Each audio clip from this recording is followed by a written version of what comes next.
یزید جب تخت نشین ہوتا ہے تو اسے یہ فکر ہوتی ہے کہ امام حسین، عبداللہ بن زبیر، عبداللہ بن عمر، عبداللہ ابن عباس یہ میری بیعت کریں، اور وہ ولید بن عقبہ کو لکھتا ہے کہ ہر صورت میں ان کی بیعت لو، اور اگر بیعت نہ دیں تو سختی کرو۔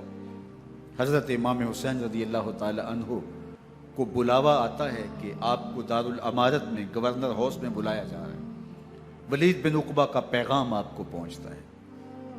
آپ اس وقت فرماتے ہیں کہ اس وقت جو پیغام پہنچا ہے وہ کسی خطرے سے خالی نہیں ہے، تو کچھ سواروں کو ساتھ لیا، کہا تم دارالامارت کے باہر کھڑے رہنا، اگر میری آواز بلند ہوئی تو اندر آ جانا، ورنہ تم انتظار کرنا۔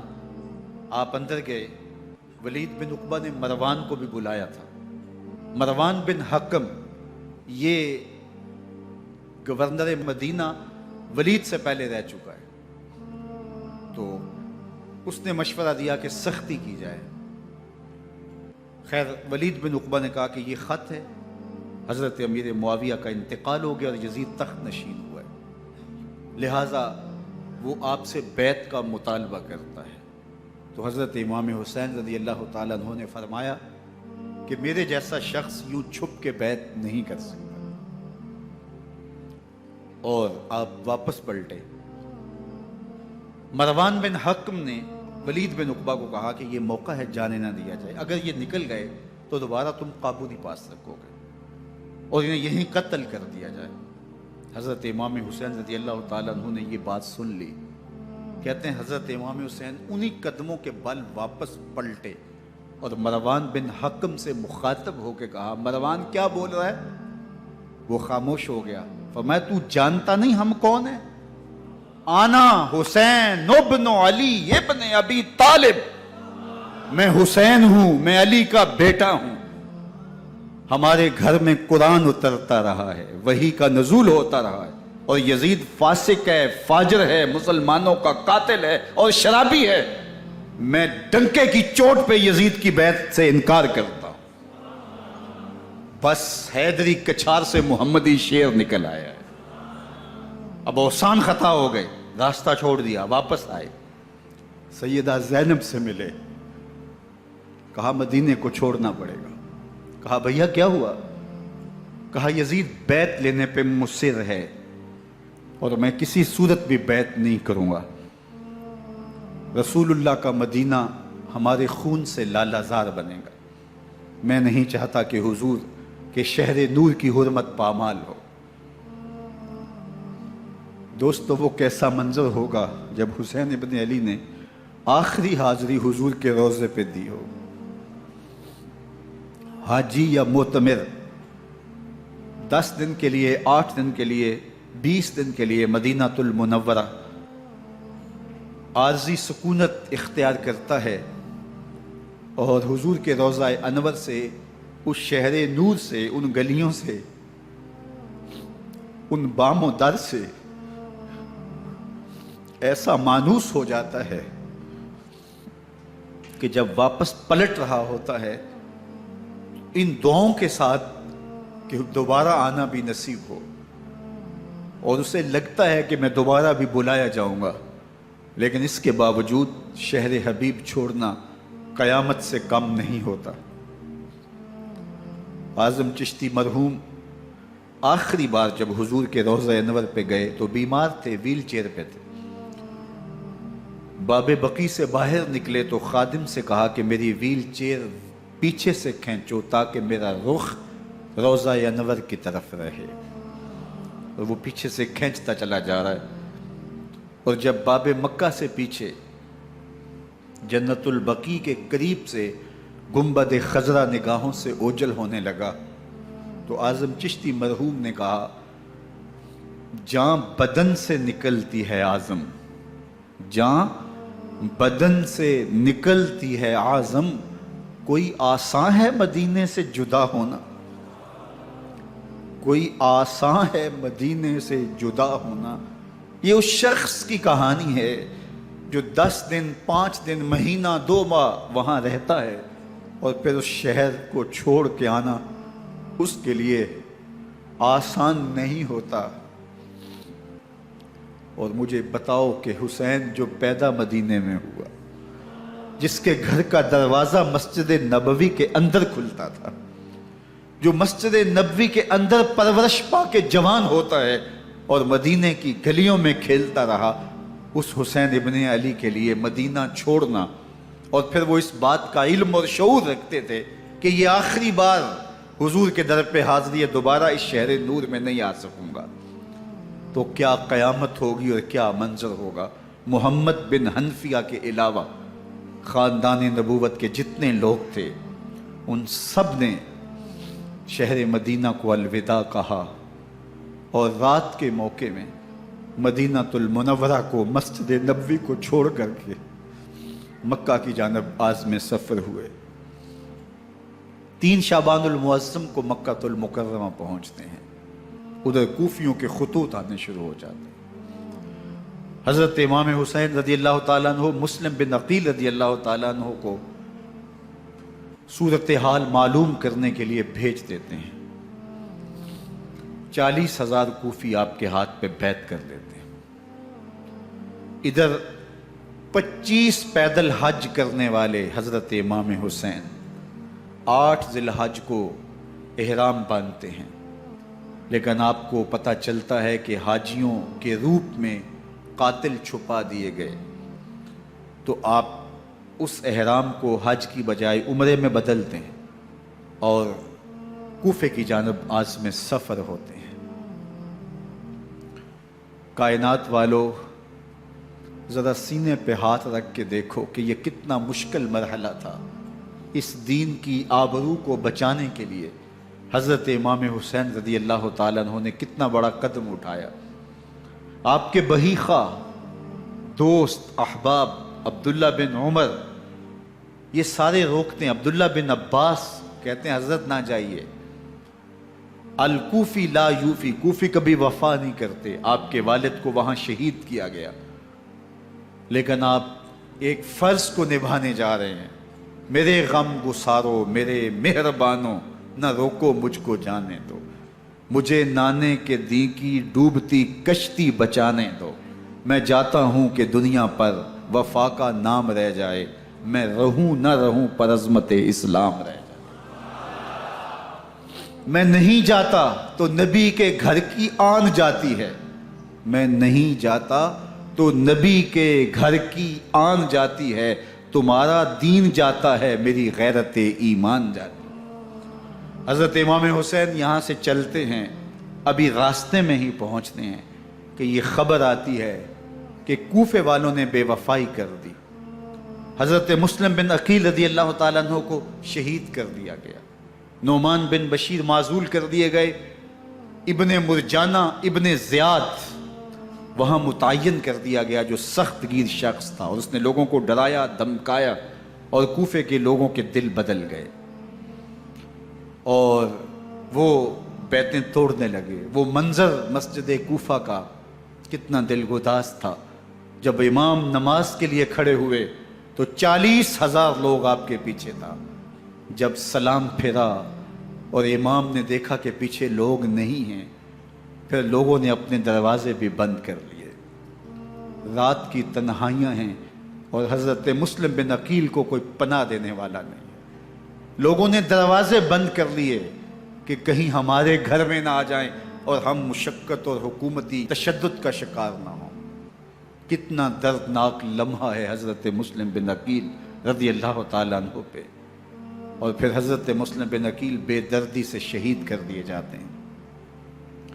آپ ابھی راستے میں ہیں، یہ ساری کہانی پہنچتی ہے کہ حضرت مسلم شہید کر دیے گئے اور بے دردی سے شہید کر دیے گئے۔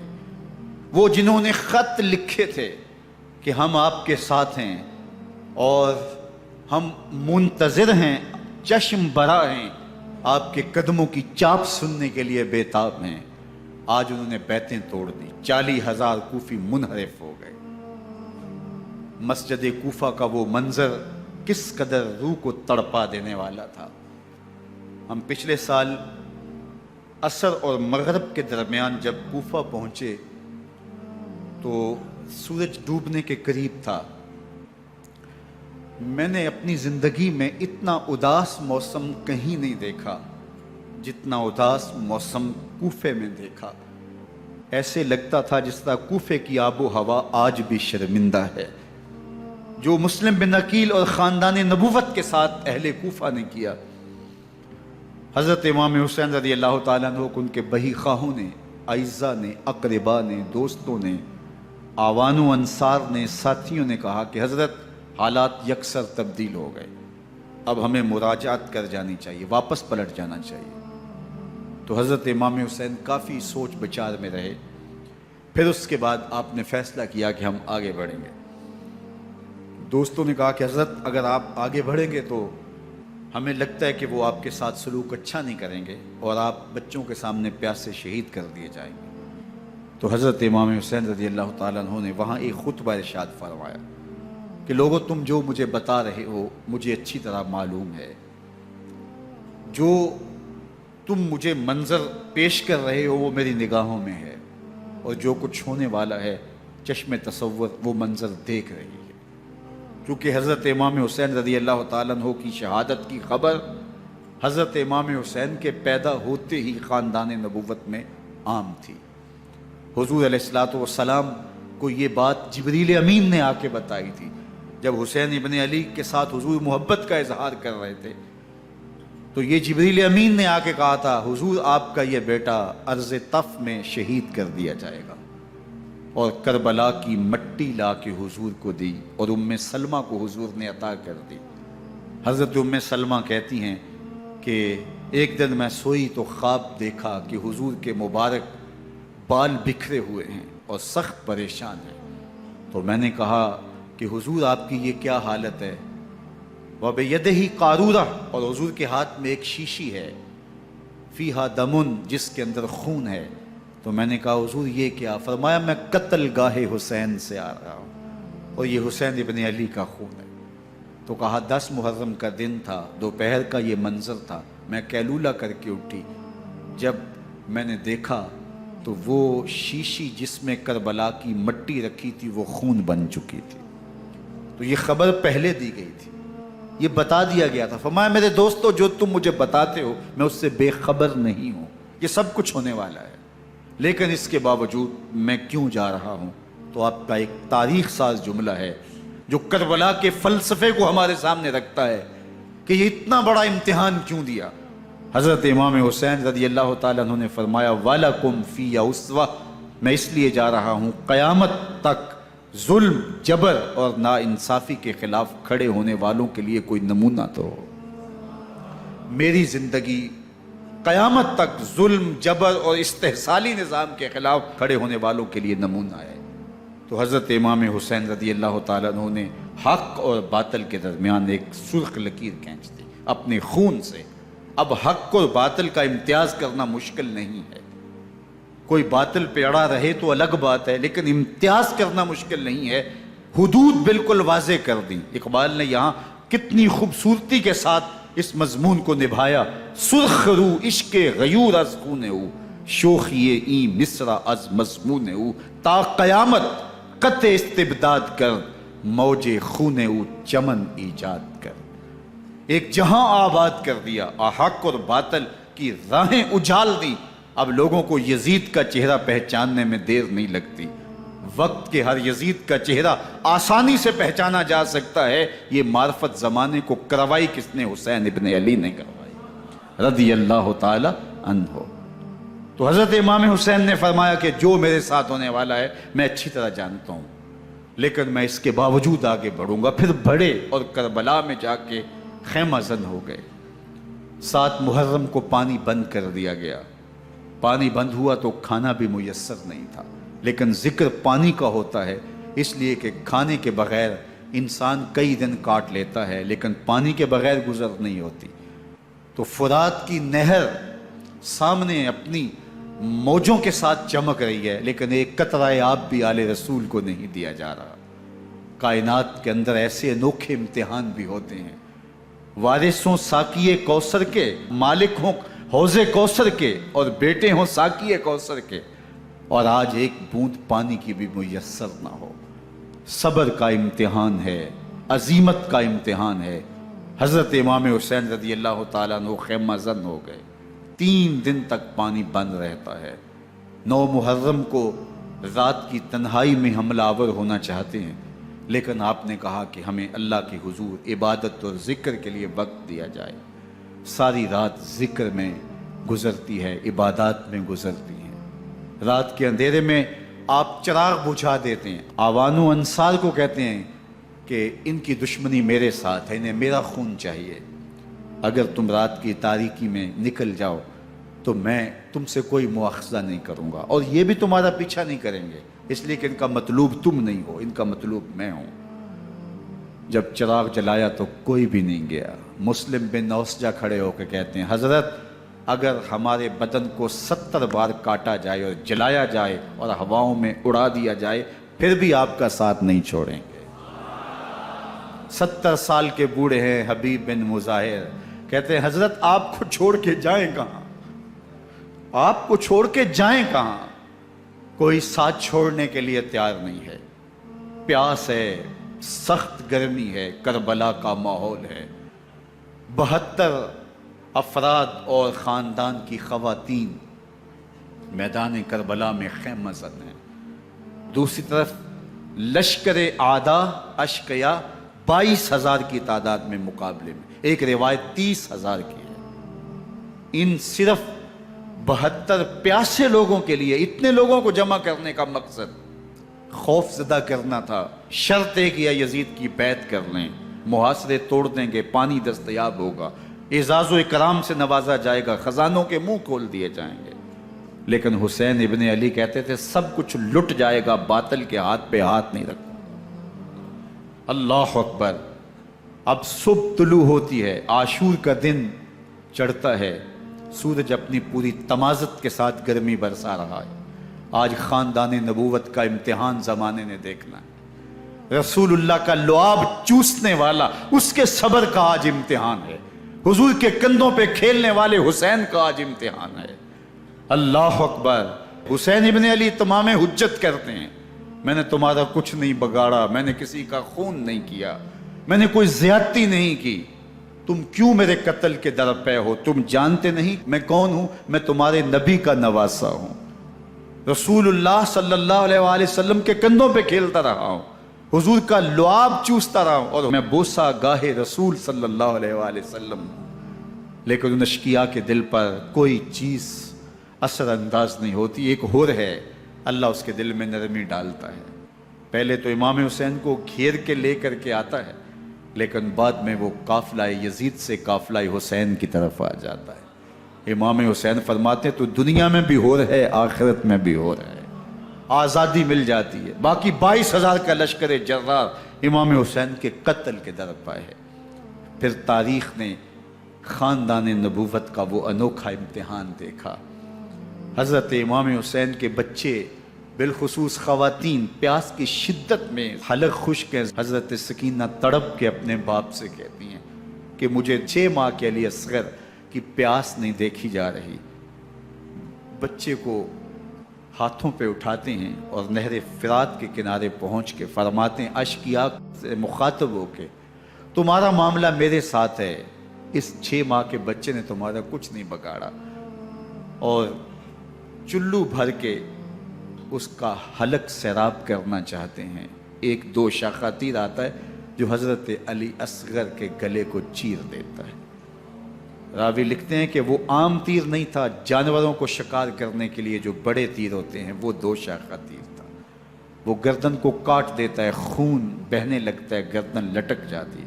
حضرت امام حسین وہ بہتا ہوا خون اپنے چلو میں لیتے ہیں اور آسمان کی طرف اچھال کے کہتے ہیں مالک حسین کی یہ قربانی بھی قبول فرما۔ یہ تماشا لب بام نہیں ہے۔ بچہ بیمار ہو، ڈاکٹر جواب دے دیں، ماں باپ کے ہاتھ پھول جاتے ہیں، زندگی کی سانسیں ابھی چل رہی ہوتی ہیں، لیکن ڈاکٹر کہے کہ یہ میرے بس کا روگ نہیں ہے، کہیں اور لے جاؤ، تو زندگی کا لف و نشر غیر مرتب ہو جاتا ہے۔ میں سلام پیش نہ کروں حسین ابن علی کو، 6 ماہ کا علی اصغر ہاتھوں میں دم توڑتا ہے، گردن لٹک جاتی ہے، خون بہہ رہا ہے، اب خیموں کی طرف بڑھ رہے ہیں، لیکن زبان پہ شکایت نہیں ہے، کہتے ہیں مالک حسین کی یہ قربانی قبول کر لے۔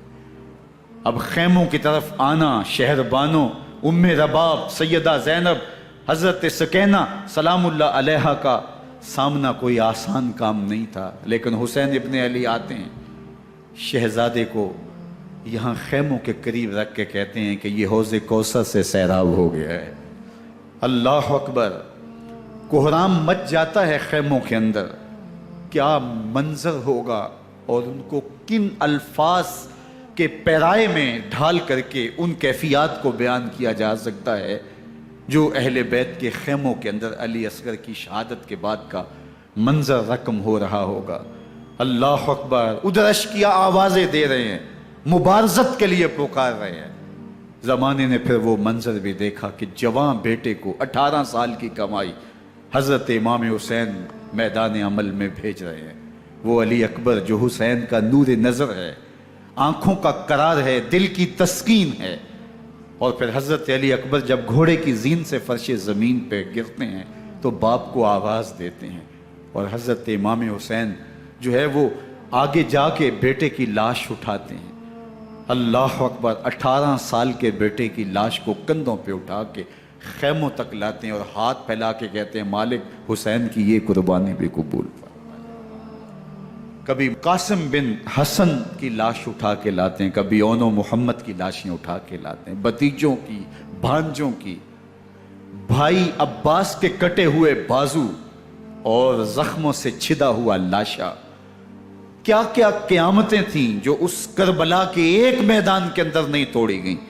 حضرت امام حسین پر دکھ پہ دکھ، تکلیفوں پہ تکلیفیں، اب 71 لاشیں اٹھا کے خیموں تک پہنچا چکے، اور ادھر مبارزت کی دعوت دی جا رہی، آؤ میدان عمل میں آؤ، اب دیر کیوں کر رہے ہو۔ رسول اللہ کا حرم، رسول اللہ کی شہزادیاں جو نازوں میں پلی تھی، وہ کلیاں جو شبنم کا بوجھ بھی گوارا نہیں کر سکتی تھی، آج مصیبتوں کے پہاڑ ٹوٹ گئے۔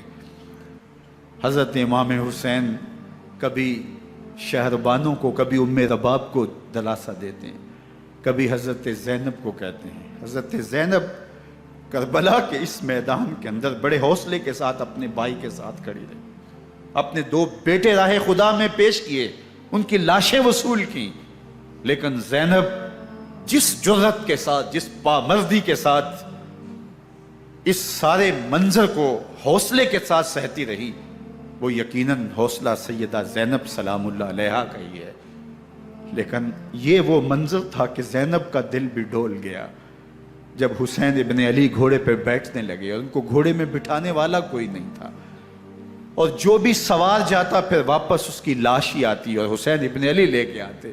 آج حسین ابن علی جا رہے ہیں، زندگی کا سارا سرمایہ لٹ رہا ہے، حضرت زینب سلام اللہ علیہا سنبھل نہیں رہی۔ حضرت امام رضی اللہ تعالیٰ عنہ اٹھے اور آپ نے حضرت زینب کو صبر کی تلقین کی اور کہا کہ صبر ہی بہترین ذریعہ ہے اور اللہ کی قربت کا ایک بہترین سبب ہے، اور ان کو صبر کی تلقین کرتے ہوئے فرمایا کہ میرے بعد تم نے اس ذمہ داری کو سنبھالنا ہے اور ان مخدرات اسلام کی، ان شہزادیوں کے پردے کی تم نے حفاظت کرنی ہے۔ اور پھر گھوڑے کی زین کس کے امام حسین لشکر اشکیا کی طرف بڑھتے ہیں۔ اب خیموں سے سسکیوں کی آواز آ رہی ہے، ان کا سردار، ان کا تاجدار آج سب کو چھوڑ کے کربلا کے میدان کی طرف بڑھ رہا ہے۔ جرم کیا کیا، قصور کیا کیا، اس نے کیا زیادتی کی کہ آج نیزوں اور انیوں کے مقابلے میں 22,000 کا لشکر حضرت امام حسین پہ ٹوٹ پڑتا ہے۔ آپ پھر اتمام حجت کرتے ہیں، میں نے کسی کو قتل نہیں کیا، خون ناحق نہیں بہایا، میرے خون کے درپے کیوں ہو، اپنی آخرت کیوں برباد کرتے ہو، تم جانتے نہیں میں کون ہوں، میں تمہارے نبی کا نواسا ہوں۔ لیکن ابن زیاد کہتا ہے مقابلے میں آؤ۔ پھر حضرت امام حسین رضی اللہ تعالیٰ عنہ مقابلے میں آتے ہیں، اور جب گھوڑے کو ایڑ لگا کے دشمن اشقیاء پہ ٹوٹتے ہیں تو پھر ایسا منظر ہوتا ہے کہ وہ بھیڑ بکریوں کی طرح آگے بھاگتے ہیں۔ 71 زخم کلیجے پہ لیے، شجاعت کا یہ پیکر جب میدان میں آتا ہے، آواز آتی یہ کون ذی وقار ہے، بلا کا شاہ سوار ہے، لباس ہے پھٹا ہوا غبار سے اٹا ہوا، تمام جسم نازنی چھتا ہوا کٹا ہوا، یہ نبی کا نور عین ہے، یہ بالیقین حسین ہے، یہ حسین ابن علی ہے رضی اللہ تعالیٰ عنہ۔ پھر چاند بادلوں میں گھر جاتا ہے، شامی ہنڈے تیر برساتے ہیں، تلواروں سے آپ کے بدن پر ضربیں لگاتے ہیں اور نیزوں سے آپ کے بدن کو پرو دیتے ہیں۔ جب آپ کا پیراہن بعد میں اتارا گیا تو آپ کے پیراہن میں 122 سوراخ تیروں کے تھے، 33 زخم تلواروں کے اور 34 گھاؤ نیزوں کے تھے۔ جب گھوڑے کی زین سے فرش زمین پر آئے، بدن چھلنی تھا، زخم زخم سے خون بہ رہا تھا، 3 دن کا پیاسا حسین، اللہ اکبر، بدن زخموں سے چور، 71 لاشیں کلیجے پہ لیے، مخدرات اسلام کے پردے کا خیال دل میں الگ ہے، لیکن گھوڑے کی زین سے جب فرش زمین پہ امام حسین آتے ہیں، زبان پہ ہائے نہیں، نالا و شیون نہیں، چیخ و پکار نہیں، آتے ہی پیشانی سجدے میں رکھتے ہیں اور پکارتے ہیں اللہم ردن بقضائک و صبرن علی بلائک تسلیما لامرک سبحان ربی الاعلی۔ مالک گھر لٹا کے، بچے لٹا کے، خاندان سب کچھ قربان کر کے، اپنے بدن کو زخموں سے چھلنی کروا کے، تیروں اور نیزوں کی انیوں سے اپنے آپ کو زخمی کروا کے، تیرے حضور سر جھکا کے یہ اقرار کرتا ہوں کہ حسین تیری تقدیر پہ راضی ہے، مالک تو بھی بتا، تو بھی حسین پہ راضی ہوا ہے کہ نہیں ہوا۔ آواز آ رہی ہے اس پیاسے پر علی شیر خدا کو ناز ہے، اس نواسے پر محمد مصطفیٰ کو ناز ہے، اوروں نے بھی سجدے کیے پر اس کا عجب انداز ہے، اس نے وہ سجدہ کیا جس پر خدا کو ناز۔ حسین ابن علی رضی اللہ تعالیٰ عنہ کا سر انور دستے قاتل نے تب کاٹا جب وہ سجدے میں جھکا ہوا تھا۔ یزید نے کہا میں بیعت لوں گا، امام حسین نے کہا کبھی بھی نہیں دوں گا، یہ سر کٹ سکتا ہے جھک نہیں سکتا۔ سر کاٹ کے نیزے کی نوک پہ چڑھا دیا گیا اور یہ اس بات کا اعلان تھا کہ ہم جیت گئے اور حسینی ہار گئے، اور لشکر یزید میں غوغا مچ گیا، نقارے بجنے لگے کہ ہم جیت گئے، دیکھو امام حسین شہید کر دیے گئے، اور سر کاٹ کے نیزے کی نوک پہ چڑھایا گیا۔ لیکن لشکر یزید سے ہی آواز آئی یہ کیسا سر ہے جو کٹ کے بھی سر بلندی ہے، کٹ گیا ہے پھر بھی اونچا ہے، اللہ اکبر، یہ سر سجدے میں کٹا ہے، رب کے حضور عبادت کی حالت میں کٹا ہے، حسین آج بھی سجدے میں ہے، اللہ اکبر، حسین آج بھی سجدے میں ہے، بلکہ کٹے ہوئے سر کا رخ زمین کی جانب تھا اور کٹی گردن آسمان کی طرف، یوں نیزے پہ پرویا گیا، اللہ اکبر۔ ایک شاعر نے نقشہ کھینچا بآنکھ سر نیزے پہ اور سوئے زمین ہے روح، یعنی سجدہ ثانی کی ہے آرزو۔ رکعت کے 2 سجدے ہوتے ہیں، ابھی ایک سجدہ ہوا تھا کہ دست قاتل نے سر کاٹ دیا، کہا حسین کی پیشانی میں دوسرے سجدے کی تمنا مچل رہی۔ یہ تھا حسین ابن علی کا سجدہ، ساری زندگی رب کے حضور سجدہ قضا نہیں ہونے دیا۔ آج پانی نہیں ہے، اللہ اکبر، آج تیمم کر لیتے ہیں، آج اپنے خون کو اوڑھ کر کے حسین نے اپنی پیشانی اپنے مالک کے حضور جھکا کر کے عظیمت کی وہ انوکھی داستان رقم کر دی کہ صدیاں گزرنے کے باوجود بھی ان کی یادوں کے چراغ روشن ہیں۔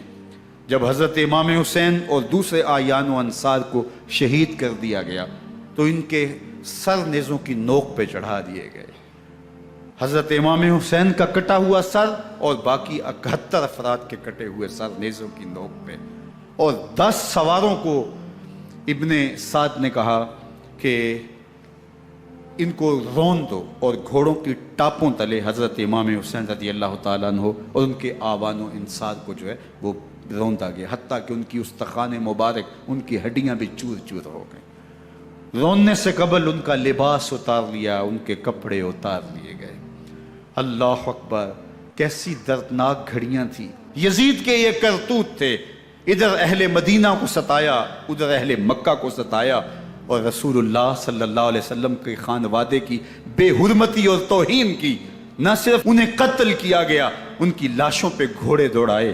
ابن سعد اور شمر جو ہے وہ خیموں میں داخل ہوا اور مخدرات اسلام کی چادریں چھیننے کی کوشش کی، حضرت زینب سلام اللہ علیہ نے مخاطب ہو کے کہا ہمارے چہرے کے رکھوالے چلے گئے ہیں، ظالم تو خیال نہیں کرتا ہم رسول اللہ کی بیٹیاں ہیں۔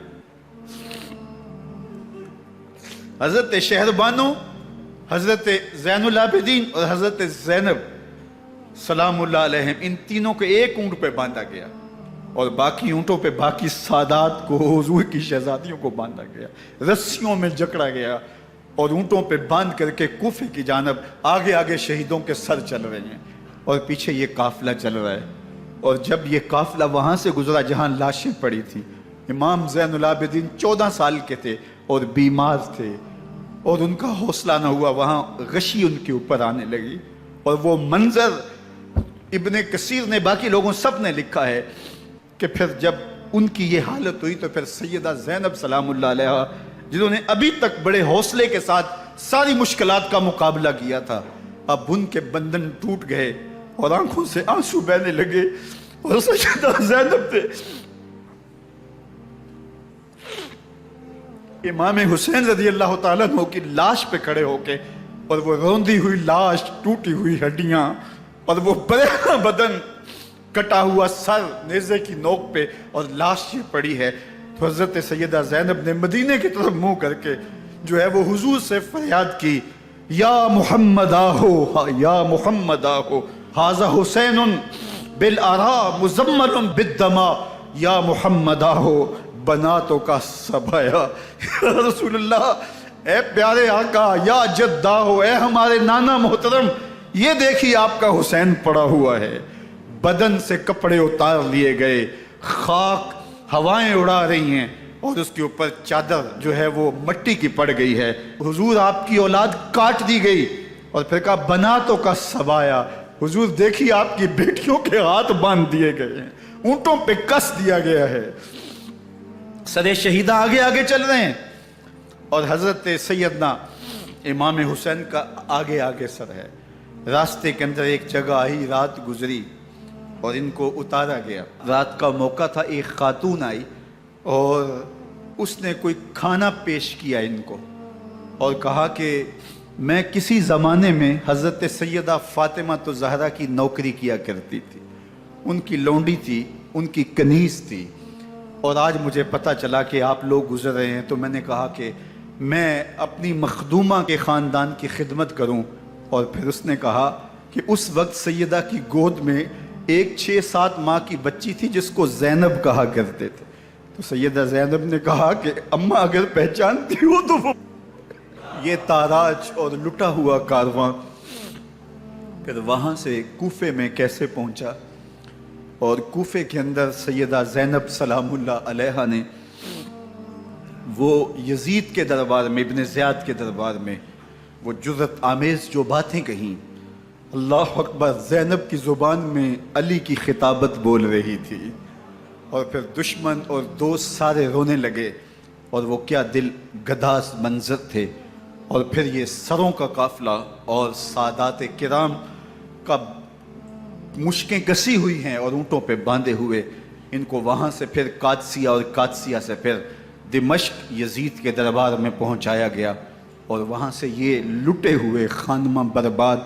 تاراج لوگ مدینہ المنورہ میں کیسے پہنچے، اور اہل مدینہ نے کیسے استقبال کیا، اور وہ منظر کتنا دل گداز تھا جب اہل مدینہ زینب سے پوچھتے تھے زینب حسین کہاں ہے، بے مروت بے وفا تیرا بھی کیا افسانہ ہے، جس نے اپنی ہی شمع کو گل کیا تو وہ پروانہ ہے۔ اپنے پیغمبر کے شہزادوں کو اور اپنے پیغمبر کی شہزادیوں کو جو دکھ اس امت نے دیے، یہ کائنات کی ایک انوکھی داستان ہے۔